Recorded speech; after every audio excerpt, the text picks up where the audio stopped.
What's going on, everybody? Welcome back to another episode of Off the Bench. Of course, I'm your host, DeMarcus. Hope everybody having a fantastic day today. Today, I'm excited for today's episode. Like I said, we got a bunch of football to talk about. We got the good, the bad, and the ugly, what we saw from, the first opening weekend of the NFL, and then talking about players and teams, impacts of what we saw, and then also just kind of bringing some light to, some other things going on around the league. But before we get to start on today's episode with all our great topics we have to bring to you, make sure y'all do me a favor. Hit the like button, hit the share button, subscribe to us here on YouTube, and then, of course, follow us on all of our other social media platforms that is always listed down below. And shout out to everybody following us on Instagram, TikTok, enjoying what y'all are, commenting on all the videos. Glad to see that we're getting the engagement. Continue to follow us, continue to support the platform. And shout out to everybody following us on Instagram Live. Because we're trying to, be more innovative, of course, with the platform so we can reach out to more people here who watches our videos. So first thing I want to get into, first topic on the day. In the NFL, Dak Prescott just signed a massive extension with the Cowboys, a 4-year extension for $240 million, with $231 being fully guaranteed. It was kind of funny to see, him, when he signed it. 'Cause I know there's been a lot of offseason talk for him getting an extension. Of course, CeeDee Lamb getting an extension, and then Dak didn't sign his new extension until right before kickoff with the Cleveland Browns, who of course he's playing against Deshaun Watson, who we're gonna get into a little bit about his play here soon. But going up against Deshaun Watson, who also has got $230 million guarantee himself, so it's kind of funny they topped his guarantee by $1 million for Dak, and that was crazy to see. But overall, looking at the game, of course, Dak outplayed Deshaun hands down, so we're gonna dissect that game here in a second. But one question I wanted to kind of throw out there to everybody: what did you think about the extension? Do you think it was well deserved? Or do you think the Cowboys might have made a mistake investing that type of money? You're talking $60 million a year, investing that type of money into Dak. So my opinion on the contract, of course, just like always, we want to, get a round of applause for every athlete that have the opportunity to maximize their dollars, because we know in the NFL, life is very short. Even though we might think it's long, but life can be very short in the NFL, especially when you're talking about the high risk of injury that's possible in this type of gladiator sport that they play. So any guy that gets his money, I want to always congratulate him. But also, too, on my podcast, I always want to be critical about players at times, especially when it's, necessary. And in this situation, my thing is for Dak, getting his money, congratulate to him. But now he's got to win. He's got to win now. I mean, you're talking 0-7 in the playoffs, only making it to the divisional round, never really being in a conference championship to have an opportunity to go to Super Bowl, and they've had the talent. So there's no excuse of they haven't been able to get it done. Dak just hasn't gotten it done. So I think now that you've gotten this massive extension, you've gotten all this guaranteed money, now you got to prove it. Because as you see on the other side with Deshaun Jackson, since he's gotten that type of money, his play has went the other way. It's went down. But I will say that Dak, didn't play an awesome game against the Cleveland Browns, but I also think that wasn't part of their game plan, just because you got, number one defense in Cleveland Brown they was going up against. So the biggest target on hand was to keep Myles Garrett out of the backfield and keep him, keep Dak upright versus on the ground. So I think they was, really trying to, get the ball out of his hand quickly, run the ball, and then, of course, on defense, do some different things on defense. So now that they've, given Dak his money, given CeeDee his money, I'm interested to see what they're going to do with Micah Parsons, because Micah Parsons, to me, is one of the most important players on their team, and they're going to have to deal with him, I think coming up next year to do his extension too as well, because all the different things they're able to do with Micah makes him a problem for the opposing team. And you can't lose that. You can't let that walk out the building and go somewhere else.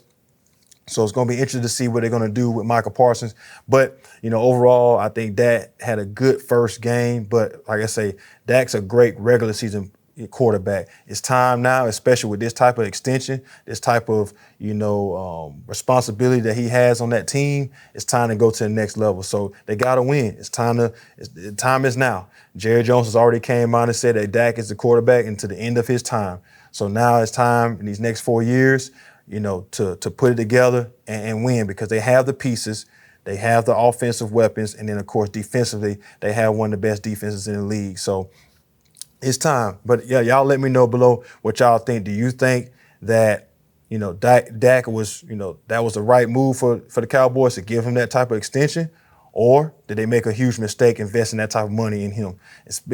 Now, I've always said, players deserve their money. And then, of course, there are players that deserve to get that type of money because of what production and what results they put on the field. Like I say, I think, Pat Mahomes, no questions asked. Any money he wants, he should get, because he's a Super Bowl champ. And every year, he's winning. So that's what it's about. It's about winning. Look at Lamar Jackson, MVP, 2 times running. He's actually been, in the playoffs more than Dak has. But then, of course, he's just dominance in the regular season. So there's Joe Burrow, Josh Allen. There's a lot of players that you could point to quarterback-wise that has won more and then, of course, perform better in certain moments. But there are also quarterbacks that you could point at that hasn't performed better in big moments too as well. But the big thing about Dak, now it's time to win. You got your money. You got the weapons. You got everything you need. You got a top-tier defense. It's time to go out there and make it happen, especially in your division. You got Philadelphia. The Giants are pretty much terrible, so you ain't got to worry about the Giants. So it's time to go out there and make things happen. So we'll see, how the season goes. Of course, we're just one game in, but we're going to see how it goes for the rest of the year. So now what I want to do, I got a few different segments that I want to kind of, talk about and kind of pinpoint on certain players and certain teams. So my first segment I want to talk about is most impressive, in the opening weekend, week 1 of the NFL. So, I got one player and one team for this segment. So the most impressive team of week 1 for me was the New England Patriots. What they were able to do when they went in Cincinnati, and defensively, how they was able to, get after Joe Burrow, make it very difficult for him, and then, of course, take Ja'Marr Chase pretty much out of the game. And then offensively, what they were able to do to go in there and get that win. When I myself didn't pick them to win, I thought it was going to be pretty much a blowout. And a lot of people, also thought the same thing. But for them to go in there and do what they did in Cincinnati, very impressed with what that's showing they did in week 1. And congratulations to Coach Mayo on, his first win as head coach, taking over for Bill Belichick, because I know there's a lot of weight that comes with that whenever you're taking over for a Hall of Fame coach like Bill Belichick. So him going into Cincinnati, doing what he did was phenomenal. And then Anthony Richardson with the Indianapolis Colts, what he did week 1, with that 60-yard bomb that he threw off his back foot, and then just how he was able to move in and out of the pocket, and then didn't make any crazy mistakes. Him coming fresh off an injury, looked like he's never been hurt. So he kind of looks like a reincarnation of Cam Newton to me. Same, type of build, big quarterback, big arm. So being able to go out there like he did, in week 1 and do and pretty much tear up the defense, I thought that was very impressive, amongst quarterbacks of what I saw in week 1. So now let's transition to the most disappointing, team and player for week 1. I got a few different teams. My first team, of course, is the Cincinnati Bengals. Now, I know they got a lot going on with, Joe Burrow coming off of his, wrist surgery. And then also in that game, you saw him kind of favoring that wrist. So that's a little bit of a concern to see if that's going to be a problem moving on in the season. And then, of course, all the off-field, kind of things going on with Ja'Marr Chase. So him, trying to get a contract, him practicing some, not practicing. So I think that kind of threw off the chemistry and kind of threw off the game plan for Cincinnati because of that. So that's probably why that contributed to some of the disappointing play they had in the first game. And then also, T. Higgins being out with injury. And then they still got a lot of other things they need to clean up, because defensively they can't stop the run game. They need to be a lot better with their run defense. And then, of course, their pass defense. So defensively, they got a lot they need to work on too as well. So that's why I picked them as one of my teams. My next team, of course, was the Cleveland Browns. because offensively couldn't get anything done, and then defense only can do so much when they just can't, stay off the field. And then you got the Falcons. Kirk Cousins didn't really like his debut with his new team. And then my player that I picked was Daniel Jones. Daniel Jones has had a lot of money invested in him with New York Giants. And then, of course, they let Saquon go they said, hey, we're going to pick Daniel over Saquon. That's might not what they might have come out and said, but just you look at them going that direction, giving him that extension, that massive extension, and, of course, not willing to fight for Saquon. It made it look like they picked Daniel over him, and they made a huge mistake, as you can see. You look at the performance of Barkley, his first game with the Philadelphia Eagles versus Daniel Jones. Daniel Jones, it seems like he's getting worse every single year he plays and starts as quarterback, and he has more pick sixes in his last 7 games than he has touchdowns to his own team. So when you look at that type of play from your starting quarterback, that puts you in a bad spot. That puts your defense always in a bad spot because now the field is always short for them and what they have to defend. So whenever you got your quarterback throwing the ball away, not making great decisions, and just having real bad play every single time, it just doesn't look good for the team as they move forward. So, Daniel Jones, most disappointing player of the first week. And then now I want to go into good game, bad games that I saw, across the landscape for the NFL. Good game, bad game, and also bad sign or not a bad sign for these teams. So my first player, once again, is Daniel Jones. I would say it's a bad sign because when you look at the landscape of the division that they're in, you look at the NFL landscape, they just don't have a good quarterback. Because once again, he's showing the inability to read defenses, make smart decisions with the ball, and of course, take care of the ball. He just chucking the ball all over the field. He's forcing into a lot of windows that there's no window for his wide receiver to have an opportunity to catch the ball. And then, like I just said, he's pick sixing, throwing the ball. He's got three in the last 7 games he started. He's got 3 pick sixes. And then he's only threw two touchdowns to his teammates. So when you got a quarterback doing that, that's a huge, huge bad sign, for the organization, because where do they go from here? They got all this money invested in him. There's no trade value for him. So that's a bad sign for the New York Giants. Joe Burrow, I would just say it's a bad game, just because he's coming fresh off the injury and then all the off-field things going on right now with his team. You got some injured players, defense not playing, to the level that they're capable of, because I think Cincinnati has a pretty stout defense, but they're just not showing it. And then, of course, it was just game 1, and I think they'll get better. But it is a bad game, and they should be a little concerned because in the division that they're in, I believe they're in the AFC. Let me double check. Let's see. They're in the AFC North, I believe. Just want to verify and be sure.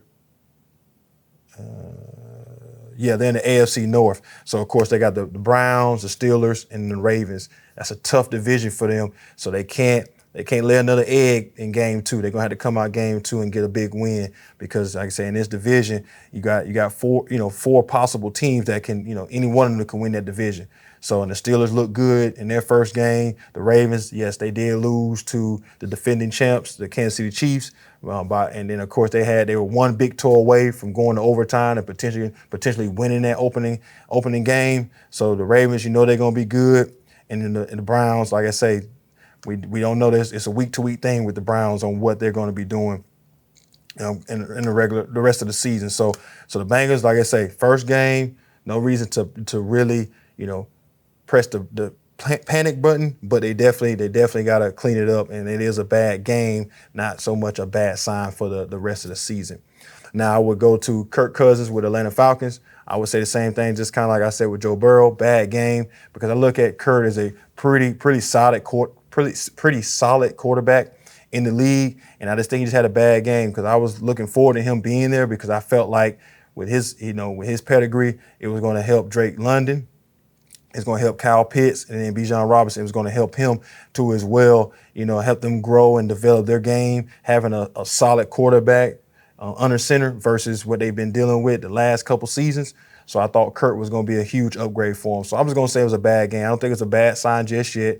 I think he'll definitely turn it around because he made some decisions and made some plays that's just not normal for Kurt. But also I think he's still hurt because coming off that Achilles, if you watch the game, there wasn't a lot of moments where he was trying to really push that Achilles. He was trying to stay off of it. And then Kurt's a wonderful play action quarterback.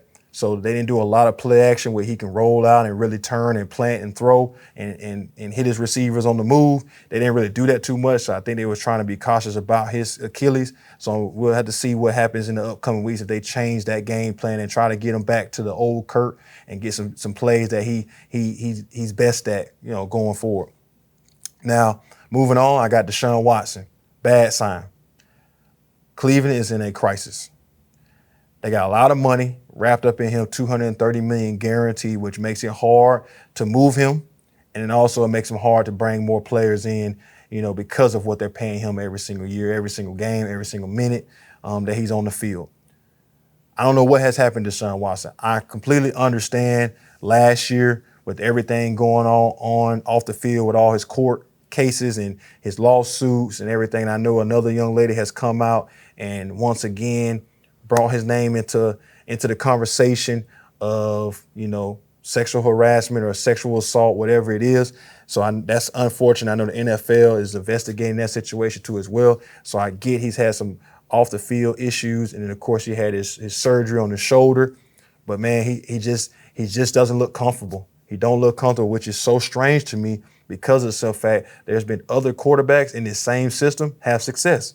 You look at Joe Flacco and what he did last year, taking them to the playoffs. Yes, they did lose to Houston, but I mean, he had no problem with, the offense. He had the same players. Now, he is missing Nick Chubb because Nick Chubb got hurt last year. So not having that, top tier running back, I know it can affect the offense and then make it a little tougher for him. But I mean, 43% of their offensive plays were negative.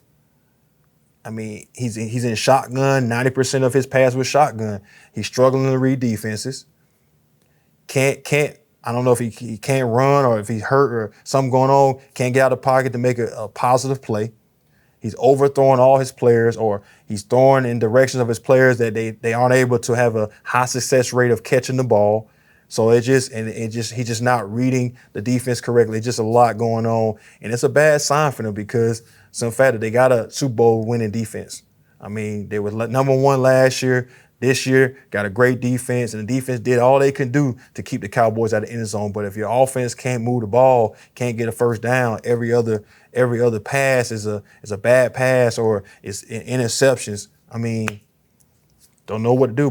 And I know Cleveland and all the Cleveland fans were probably very hopeful that Deshaun was going to come there and become what he was in Houston. But I'm here to say I think that Deshaun is long gone.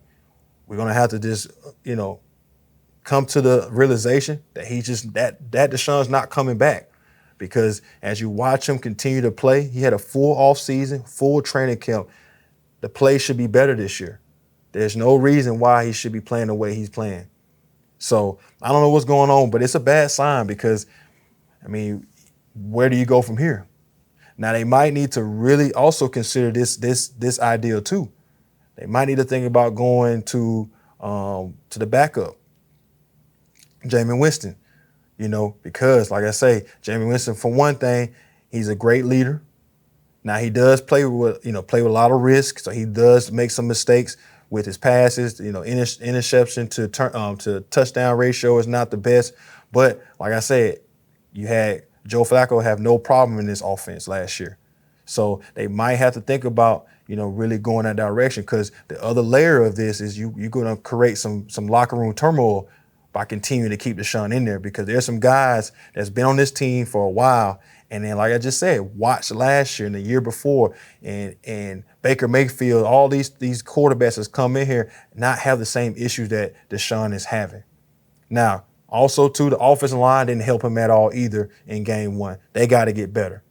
But when it comes to reading, getting the ball out quick and finding the right guy, getting out the pocket, being Deshaun that they know we know him to be or known him to be, That's the problem that he has going on more than the offensive line, more than not having Nick Chubb, because he has people to throw the ball to. No problem there. There was a bunch of times that he could have hit Amari Cooper with no problem, hit him on the run to make a big play, and he's throwing the ball behind him or throwing it to his legs, or he's overthrowing him by 10 yards.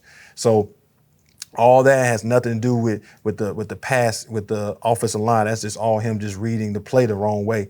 So they're going to have to really think about that, because the more he plays and the worse his play gets, you're going to see some guys really get upset with that, because, like I said, they had no problem with the quarterback play last year.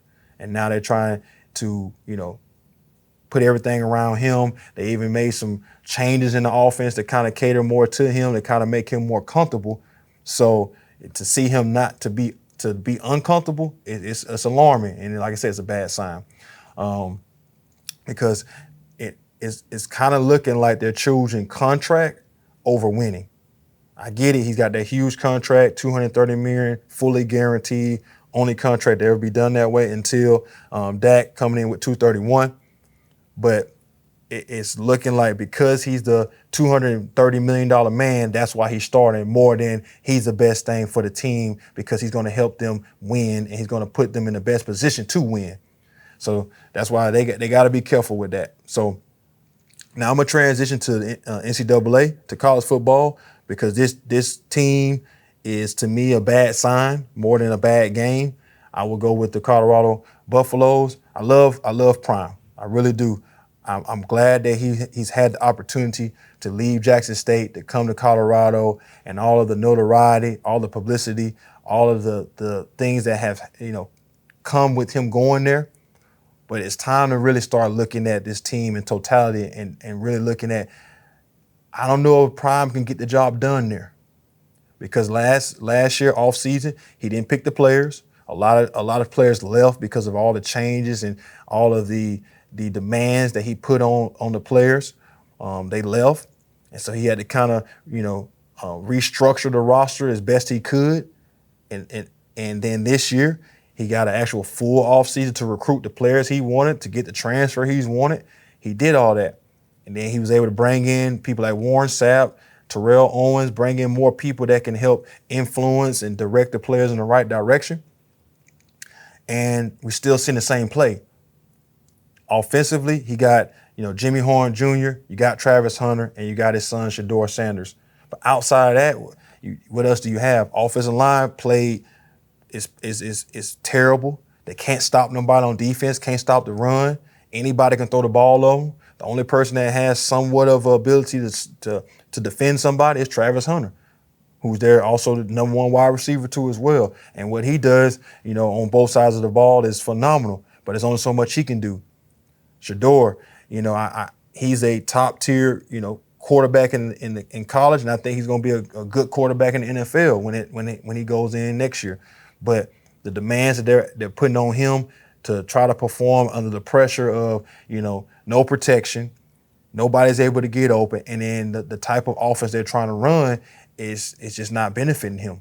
So they're going to have to make some adjustments real quick, because, the goal is to win and then make it to the playoffs and have a chance to compete at a national championship. And right now, I know it's only game 2, but I can't see that happening. And then the other side of it is, after this year, what is he going to have? Because Shedeur will be gone, Travis will be gone, his son Shiloh will be gone, and then a lot of those other players on the team, I'm sure they'll be gone. So what is he going to do then? What is he going to have, to look forward to then? And what is he going to be able to bring in there to replace them with? And right now, Colorado's not looking like a spot to go to win. It's looking like a spot to go to be seen. And I know, Prime, that's been his MO his whole career. He's been a very flashy guy, very well-known guy, but also at the same time, he's been one of the top players in college and in the NFL. So I know it's burning him up to be in this particular spot that he's in.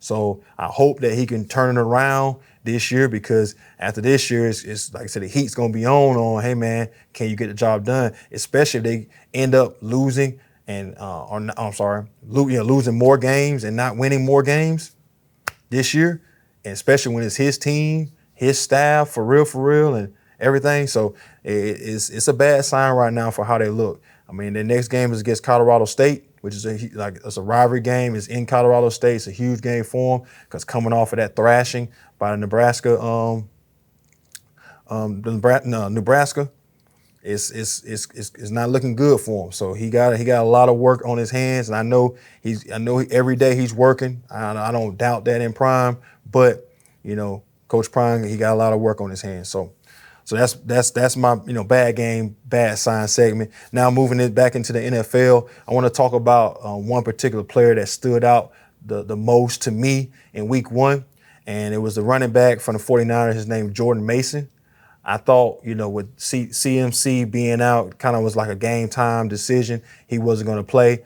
Didn't know what to expect from Jordan Mason, but him coming in, getting 147 yards rushing, and then, his pass blocking, his catching. I mean, it looked like the 49ers didn't miss a beat. And of course, I know they moved Debo to that running back spot to kind of relieve Jordan, so he didn't have all the pressures of that spot. And also too, with Brandon Ayuk, his off the field and not being in training camp 100%, they wanted to kind of get the ball more to Debo because Debo had been in training camp the whole entire time. So they wanted to kind of give him more of the touches in the offense.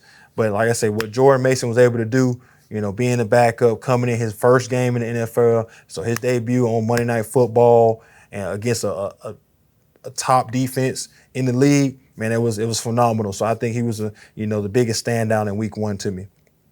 Now, let's go into all the rookie quarterback debuts that we saw in week 1. You had Caleb Williams, you had Bo Nix, and you had Jayden Daniels.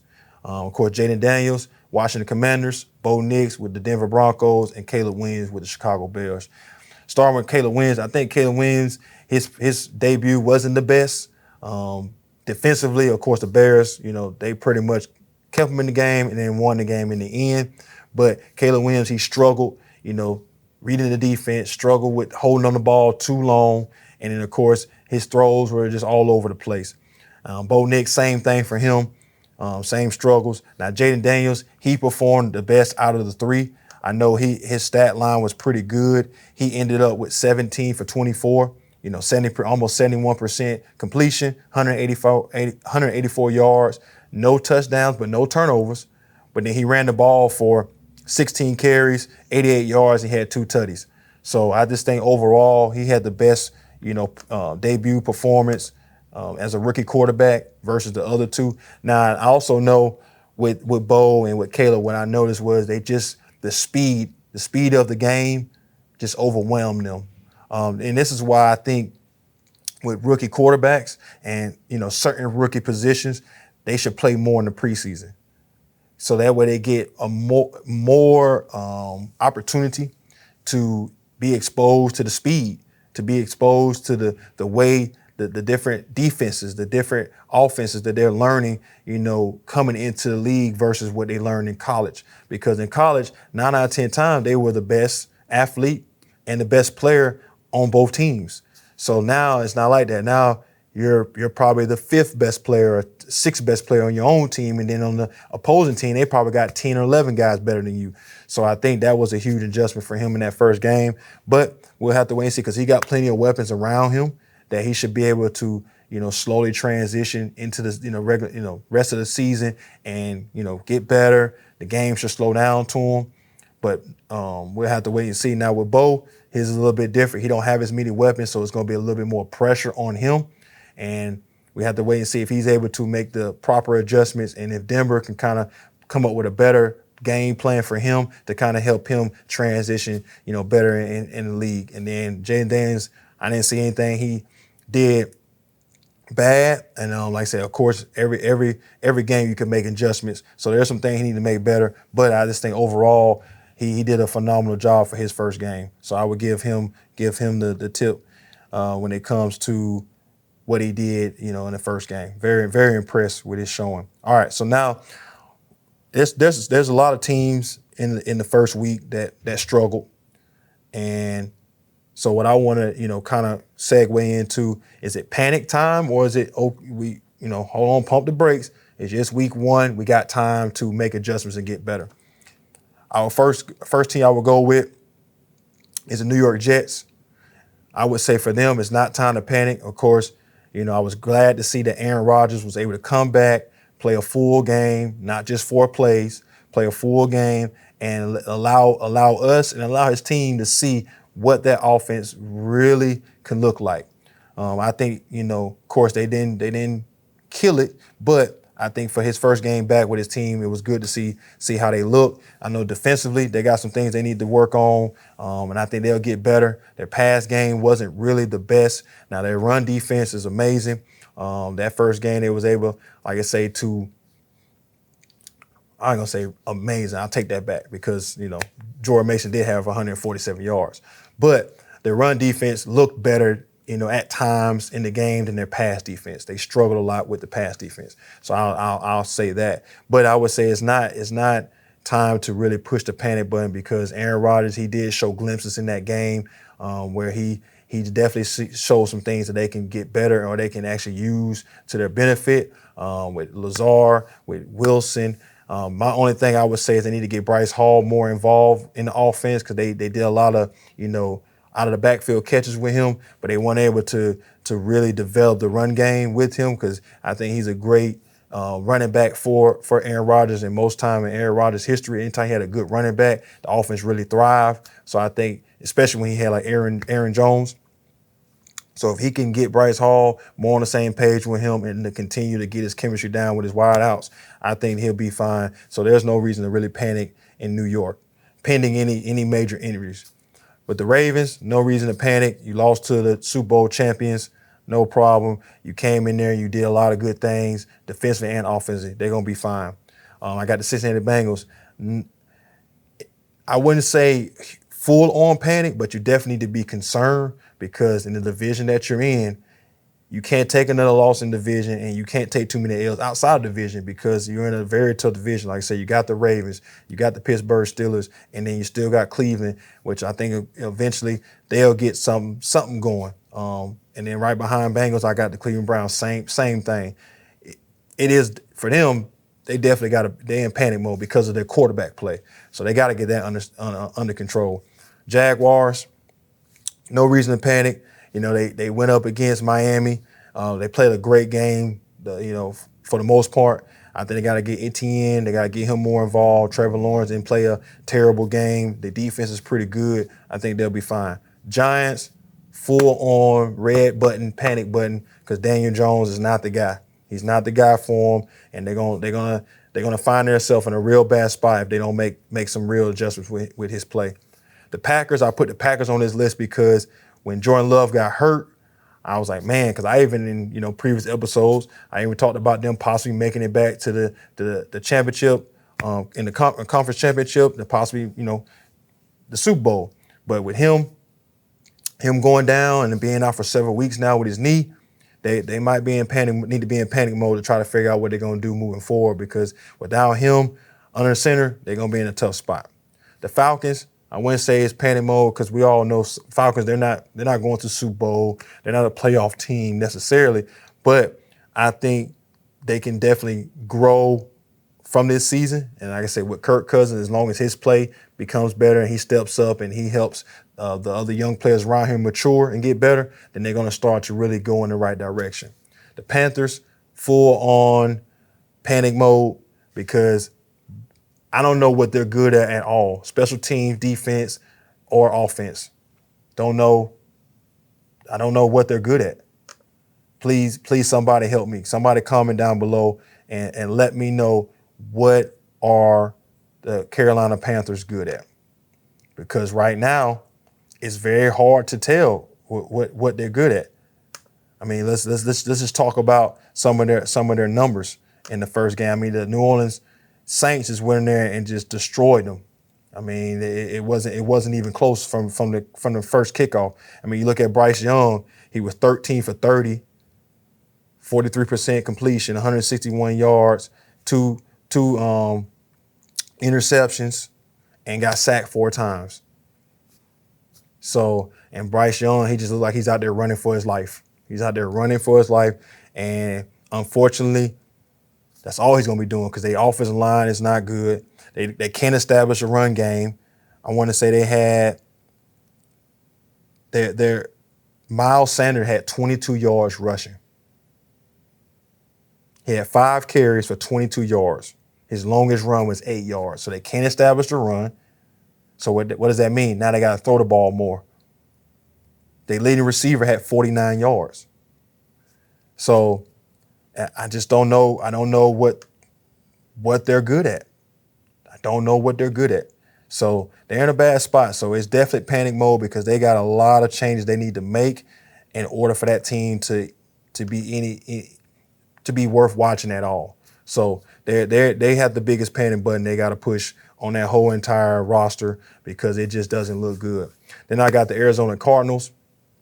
I would say concern, not panic, just because they did go up against the Buffalo Bills, but they played a great game and they was a few moments away from winning that game. I definitely think they need to get Marvin Harrison Jr. more involved in what it did because there was a couple moments that he was wide up down the field and Murray just didn't see him. And I know a lot of that's probably because he's short, but there was a lot of opportunity to get the ball down the field to Marvin Harrison. They just missed that opportunity. So I would say concern.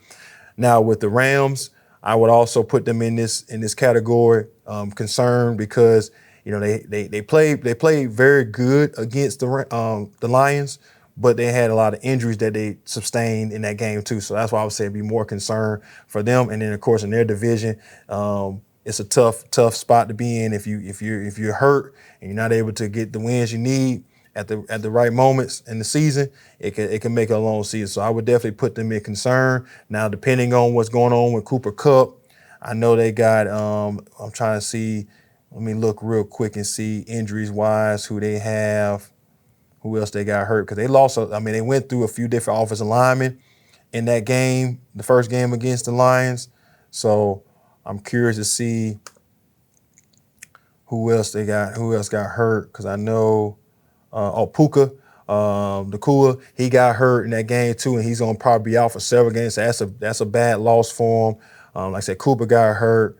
They did some good things with Kyren Williams. They was able to get him involved in the offense, and then Matthew Stafford. He played a solid game. He didn't do too much. He had 1 interception, 1 touchdown, threw for 317 yards with 69% completion rate. So he did a pretty decent job given what they had, and defensively they was all right too as well. But like I say, definitely concerned based off of that first game. So we just had to see how the health of the team moving forward is. If they can stay healthy, I think they'll be all right. But if not, yeah, they're gonna be in a tough spot too. All right, so now I want to transition to ask the question, which I'm sure a lot of people is probably thinking about or talking about out there. And this question I have: should Justin Fields be the starter in Pittsburgh? Based off what I saw the first game against the Falcons, I think moving forward he needs to be the starter, just because Justin Fields is the quarterback of today's NFL. When you look at the landscape of all the top tier quarterbacks, most of them, they move out the pocket, got big arms to throw the ball out, to stretch the ball down the field. You look at Josh Allen, you look at Pat Mahomes, Lamar Jackson, even Anthony Richardson, somebody that's young in this league, but you look at his style of play. You got a lot of quarterbacks that fit what he does or what they do. So I think moving forward, with the defense they have, if you could put Justin Fields, I know in the beginning he had a rough start, but then eventually he was able to figure it all out, and then he started really making some great throws, putting his teammates in some good spots, and then him running the ball too as well in the right moments of the offense. So nothing against Russell Wilson, Hall of Fame quarterback, Super Bowl champion, but I think moving forward, until Justin play just becomes so bad that you just can't live with it, I think Justin Fields should be the starter. And I was very, very happy to see him have that type of performance because I thought in Chicago they gave up on him way too soon, way too early, and then they didn't provide him with the weapons that they have now that they gave to Caleb Williams. Because I think Justin Fields, with the type of weapons that they have, DeAndre Swift, Keenan Allen, and of course DJ Moore, I think if he had all that around him and they did upgrade the offense a little bit, offensive line a little bit in Chicago, if they had Justin still in that spot, I think he'd really thrive this year. But it's good to be with Pittsburgh because you got Tomlin, who's a Hall of Fame coach, and you got Russell Wilson, who's also talking to him, helping him, read defenses better, learning how to watch film even better, and then watching the work ethic of Russell Wilson, I think is going to make, Justin Fields thrive in his game, this year. But I think he should be the starter, moving forward. And y'all comment down below, let me know what you think, if that's right, or do you think, that Russell Wilson should be the starter. Now, I get it. He's a Hall of Fame quarterback. And then, of course, coming up, he's going to be playing against his old team, which I know he's going to want to have an opportunity to show them they made a mistake by getting rid of him, by trading him. But I think for the best of the team, Justin Fields should be the starter because he has so many different elements of his game right now that can be unlocked, unlike Russell, that can help them, move to the next level with their season. And I know right now they're leading the division, even though it's just one game, but they're leading the division and their defense is playing lights out. So I think they need to stay with Justin Fields. All right. So for my last topic I got for you guys today, I'm going to talk about Tyreek Hill. I know he just recently had a situation where he was detained heading to a football game, heading to the very first football game of the season. And things got a little out of hand. Things went left. And I'm probably going to, my opinion is probably going to be very unpopular with a lot of people. Now, first thing I'll say, I believe cops, their number one job is to protect and serve. Let's be honest. It's number one job is to protect and serve. And of course, they have a license to carry weapons. They have a license to do a lot of things to people that they shouldn't be done. And I, first off, totally disagree with them snatching him out the car, grabbing him by his head, throwing him on the ground, putting a knee in his back and handcuffing him and going the extra level for no reason, really no reason. But at the same time, I would say on Tyreek's side, man, that these people, a lot of times these cops, they don't care about your name. They know who you are. When they run your license plate, it tells them who you are. They know when they see you in the car, they know who you guys are as professional athletes or just people that are well-known people in society in general. They know who you are. So, but a lot of times these cops don't care. They really don't. And it sucks. But just like in any profession, you got your bad eggs and you got your good eggs. And in this social media era, the bad eggs are on display more than the good eggs. I wish it wasn't like that, but that is what it is. And these cops know, man, where they are on that strip, they know that players are coming in, they know fans are coming in, they know family members of the players are coming, they know all that. So when they go to pull people over, it's not about that for them. It's not about that. A lot of them think they're just doing their job to stop people from speeding and stop people from being reckless on the road. Now, Tyreek knew he was speeding. He knew when they stopped him, why they stopped him. My whole thing is to try your very best to eliminate an opportunity for these folks to do something wrong to you. We got to know the game when we're dealing with certain type of people. And I don't want to hear the black-white thing because it's not a black-white thing. You had, a brown cop and you had Tyreek. They're both brown people. So we can't use the racial side of it. So let's kill that notion. There's no racial tension or racial issue with this situation. I do know that there are history of that, but in this moment we can't use that. But onto Tyreek, I just wish that he would have just rolled his window down. I'm not saying that not rolling your window down warrants somebody to knock on your window and disrespect you and pull you out your car. No, I'm not saying that. And cops shouldn't be doing that. Cops should be de-escalating versus escalating the situation. They should be more at peace and more calm in the situation, but that's just not the case. It's just not the case. It just doesn't happen. So for us to keep putting all this notion on people that we know are not going to do it 100% of the time like they're supposed to, then let's try not to give them opportunity to even put their hands on us, to even have an opportunity to take us to another place. Like I say, yes, Tyreek gave some attitude and he didn't let his window down. Let your window down. These folks they're going to harass you a little bit for speeding or whatever the ticket they're going to give you.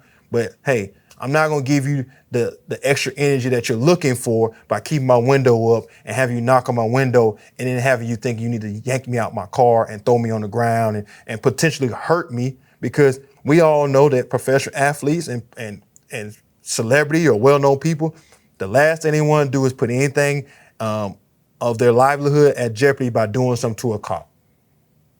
So I know they're not trying to escalate the situation and make a cop feel uncomfortable and feel like their life's at stake by doing anything. But in this situation, I just wish he would have just let the window down. You know, the guy talking to him the way he did, probably not the best way to talk to nobody. But Tyreek didn't need to talk to him the same way he did. So it's just both sides weren't doing things the right way. So I just wish he would have let the window down, took whatever, slap on the wrist, ticket, whatever it was, took it, so that guy could let him on his way, he could have went to the game. And then don't compound it by going to the game and be combative of, oh, now I'm gonna have an opportunity in the end zone and then I'm gonna celebrate, you know, putting my hands behind back, act like I'm getting arrested again. Because that doesn't help the situation either, by going and then now berating around and saying, hey, I was getting arrested, so boom, hey, I just scored a touchdown. Here's basically the middle finger to the cops.